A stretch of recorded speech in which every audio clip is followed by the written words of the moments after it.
Seat acceptance form भरल्यानंतर तो यशस्वीरित्या सबमिट झाला आहे की नाही हे कसे तपासावे? चला आपण या व्हिडिओमध्ये पाहूया. त्यासाठी सर्वांनी आमच्या मोबाईलच्या स्क्रीनवर आल्यानंतर आपण क्रोममध्ये जाऊ.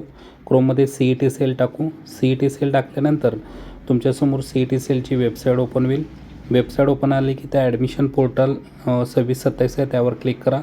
थोडं खाली स्क्रोल केलं की BE-BTech आहे त्यावर क्लिक करा आणि इथं न्यू रजिस्ट्रेशनमध्ये आपला ईमेल ID आणि पासवर्ड टाका, जो तुमचा CETला ईमेल ID दिलेला आहे तो. त्यानंतर लॉग इन करा. लॉग इन केलं की तुम्ही वेबसाईटला आलात की थोडंसं खाली गेलं की कॅप रजिस्ट्रेशन म्हणून लिहिलं आहे त्यावर क्लिक करा.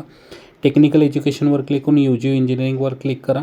क्लिक केल्यानंतर थोडंसं खाली स्क्रोल केलं की तुम्हाला कोणतं कॉलेज मिळालं आहे ते दिसेल.